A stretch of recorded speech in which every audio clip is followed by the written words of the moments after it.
Todos em algum momento na sua vida já desenharam ou ainda desenham. Para aqueles que estão iniciando o desenho, pode ser um pouco mais complicado do que realmente parece. Iniciar no desenho, independentemente da sua idade, pode parecer um bicho de 7 cabeças, principalmente quando se fala na compra dos materiais. Os primeiros materiais que passam certamente pela sua cabeça são lápis, borracha e papel, mas esses são somente algumas das possibilidades nesse mundo de desenho, se tratando de marca, formas e o mais importante, preços desses produtos. Afinal, quais são os principais materiais de desenho que são a porta de entrada nesse mundo? É o que veremos nesse vídeo de hoje. Fala, cracker! Tudo bem com você? Seja bem-vindo de volta ao nosso canal. E hoje eu vou falar sobre os 10 materiais de desenho para iniciantes. Bom pessoal, meu nome é David Neto, sou ilustrador e designer gráfico e seja muito bem-vindo ao Kraken Studio. Vou pedir para vocês se inscreverem no canal e ativar o sininho das notificações.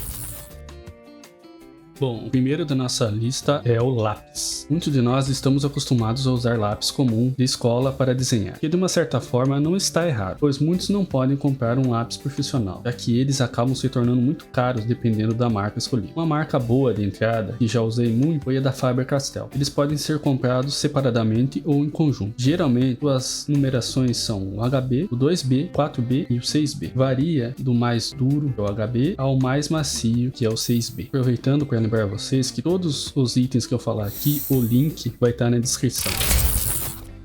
Você falando de papel, o que eu recomendo para começar a desenhar é o Chamex 500 folhas, pelo menos 90 gramas, porque geralmente você vai rabiscar, vai amassar e vai jogar fora, então você ganha pela quantidade de papel que você compra. Já para aqueles que estão um pouco mais adiantados no desenho, recomendo o Canson 180 gramas. Ele é perfeito para usar com marcadores e lápis aquareláveis, além dos lápis de desenho tradicionais. É que ele é um pouquinho mais grosso e tem uma textura, então fica bem interessante o desenho no final.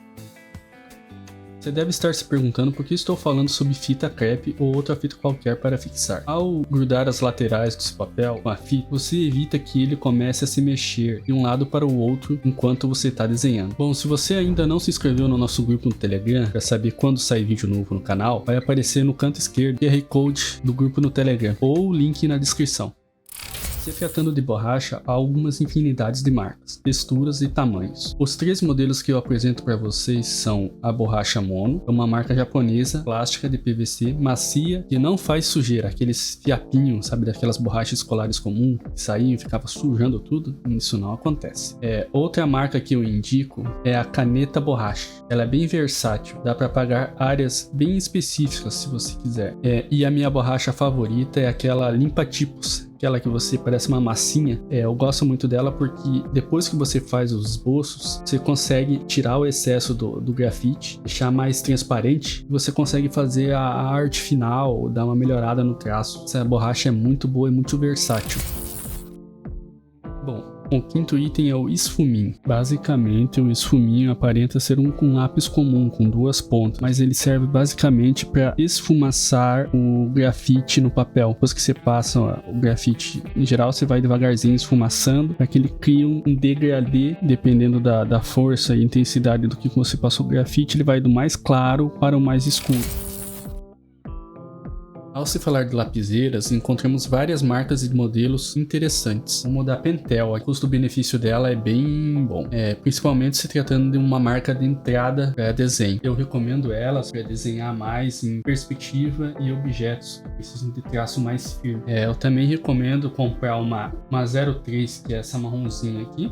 Aí tem essa aqui, a 05. No caso tem a 08 também, mas eu tenho essa 07 aqui. Lembrando que os grafites dela também tem uma numeração, que é no caso HB, 3B e 6B, assim por diante. Bom, esse lápis da Faber-Castell aqui, ele tem 48 cores, tá? Eu indico como uma marca boa de entrada, mesmo ele sendo escolar, você consegue fazer bastante variação de cores, tá? E aqui ele já tá meio usadinho, porque eu comprei na época da faculdade, tá? Vou pegar 1 ou 2 lápis. Lembrando, ele é aquarelável. Falando em produtos para desenho, eu tenho outro vídeo no canal, são 5 livros obrigatórios para qualquer ilustrador. Vou deixar no card aqui em cima e vou deixar o link na descrição também do vídeo. Em oitavo lugar, e não menos importante, vem as canetas nanquim descartáveis. Elas são importantes para fazer a arte final de seus desenhos, sendo várias marcas como a Pigma Micron, a Unipin, entre outros. Custo-benefício para iniciar, recomendo a da Unipin, pelo preço mais em conta. Recomendo a compra das seguintes espessuras: 01, 03, 05 e 08 para suas artes finais. Os marcadores são uma boa opção para colorir seus desenhos. Para aqueles que não estão muito familiarizados com eles, recomendo a marca da Magic Color. É uma boa marca de entrada e bem barata. Por exemplo, uma caneta da Copic pode custar o valor de um kit da Magic Color, dependendo, tá? Pode variar. É só para você se acostumar a utilizar marcador e essas coisas. Então é uma boa marca de entrada. Em décimo colocado são as mesas digitalizadoras. Você deve estar se perguntando por que eu estou trazendo uma mesa digitalizadora por último. Querendo ou não, ela acaba englobando todos os itens citados anteriormente, tá?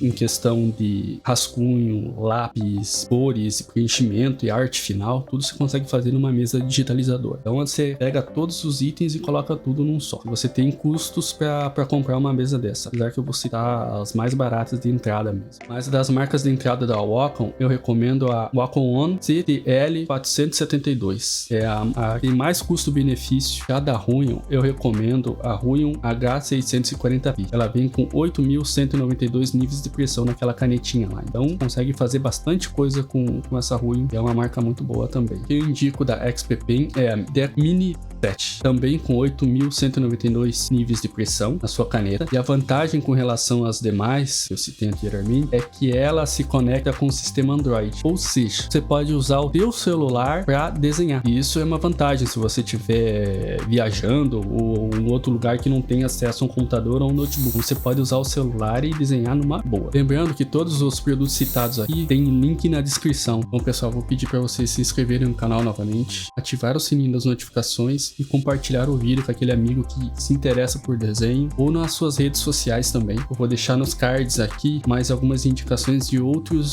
vídeos que talvez vocês possam gostar.